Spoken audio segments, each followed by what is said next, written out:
భూభౌతిక పరీక్షల తరువాతే ముందుకు ఎస్ఎల్బీసీ సొరంగం పైన ఉప కమిటీ నిర్ణయం. ఇక మొత్తానికి డ్రైలింగ్ బ్లాస్టింగ్ పద్ధతిలో తవ్వకం అనుకూలం. ఇక సహాయక చర్యలపైన నిపుణుల కీలకమైనటువంటి సూచనలు. అయితే ఇప్పుడు ఎస్ఎల్బీసీ టన్నలు మొన్న కాంగ్రెస్ ప్రభుత్వం అంటే రేవంత్ రెడ్డి అధికారంలోకి వచ్చిన తర్వాత ఆ టన్నల్ను పూర్తి చేద్దామనుకొని పని ప్రారంభించారు. పని ప్రారంభిస్తే ఇంత అందులో 8 మంది గల్లంతైపోయారు, ప్రాణాలు కోల్పోయినటువంటి సంఘటన. అందులో 2 మృతదేహాలు అయితే దొరికినాయి, ఇంకా 6 మృతదేహాలు అయితే కనుమరుగైపోయినాయి. ఇంతవరకు వాళ్ళ ఆచూకీ తెలియదు, అసలు వాళ్ళు ఉన్నారా, ఏమైంది, అసలు వాళ్ళ డెడ్ బాడీ, వాళ్ళ ఎముకలు కూడా ఇంతవరకు బయట బల్లే. మరి ఆ కుటుంబ సభ్యులు, ఆ 6 సంబంధించినటువంటి కుటుంబ సభ్యులు వేచి చూస్తూ ఉన్నారు. మా వాళ్ళ మృతదేహాలు ఎప్పుడు తీసుకొస్తారు, ఎప్పుడు మాకు అప్పగిస్తారనేటువంటి ఆలోచన మీద వేచి చూస్తున్నటువంటి సిచ్యువేషన్. అయితే మొత్తానికి ప్రభుత్వం ఇప్పుడు చేతులు ఎత్తేసింది. మాతోని కాదు, ఆ మృతదేహాలు దొరకవు, అవి ఎక్కడ పోయినవి కూడా తెలియదు అన్నట్టుగా మొత్తానికి ప్రభుత్వం చేతులు ఎత్తేసింది. పని కూడా మొత్తానికి ఆపేసింది.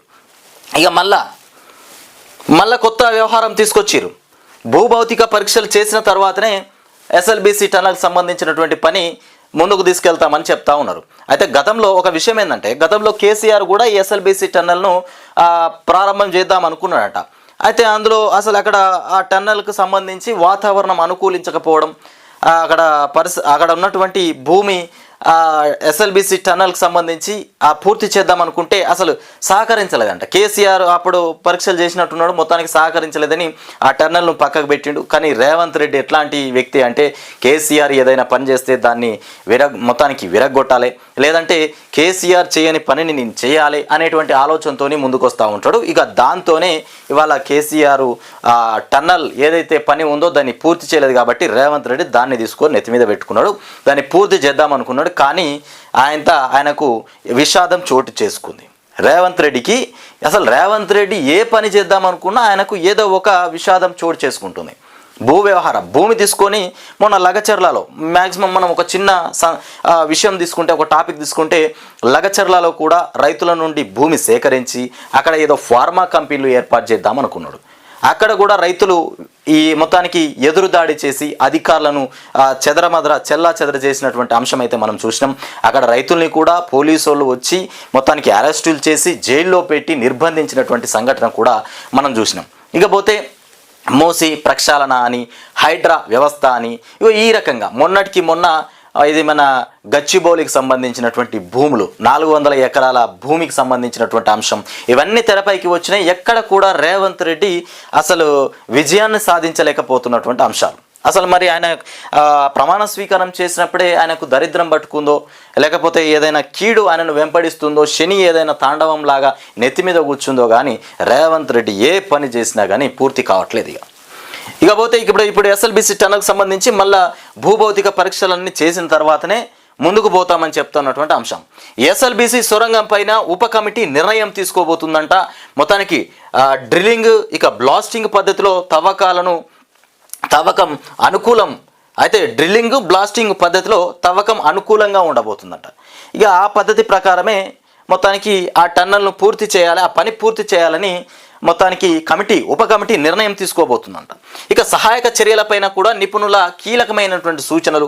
భూభౌతిక పరీక్షల ఫలితాలు వచ్చిన తర్వాతే శ్రీశైలం ఎడమ గట్టు కాలువ ఎస్ఎల్బీసీ సొరంగం నిర్మాణం కూడా విషయంలో ముందుకెళ్లాలని కూడా నిపుణుల ఉప కమిటీ సూచించింది. ఇక ఎస్ఎల్బీసీ పైన రాష్ట్ర ప్రభుత్వం గత నెలలో జాతీయ సంస్థలతో నిపుణుల కమిటీని ఏర్పాటు చేసినటువంటి విషయం తెలిసిందే. ఆ కమిటీ భూభౌతిక ఇక స్ట్రాటా ఇతర అంశాలపైన అధ్యయనానికి కూడా ఉప కమిటీని ఏర్పాటు చేసింది. ఇప్పటికే ఓ వారం హైదరాబాద్లోని జలసౌద్లో కన్వీనర్ నల్గొండ సిఈ అయినటువంటి అజయ్ కుమార్ అధ్యక్షతన మరోసారి భేటీ అయింది. నీటిపారుదల శాఖ సహాయదారు అయినటువంటి ఆదిత్యనాథ్ దాస్, ఇక ఈఎన్సి అనిల్ కుమార్ సొరంగాల తవ్వకాల్లో మొత్తానికి వీళ్ళందరూ సొరంగాల తవ్వకాల్లో ఇరుక్కుపోయిన వాళ్ళు ఉన్నట్టున్నారు.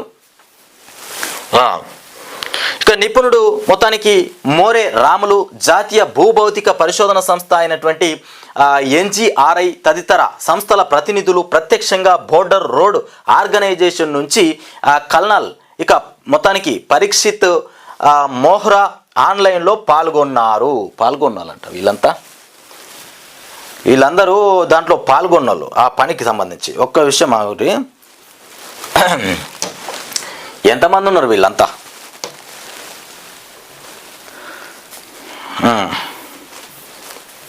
ఇగో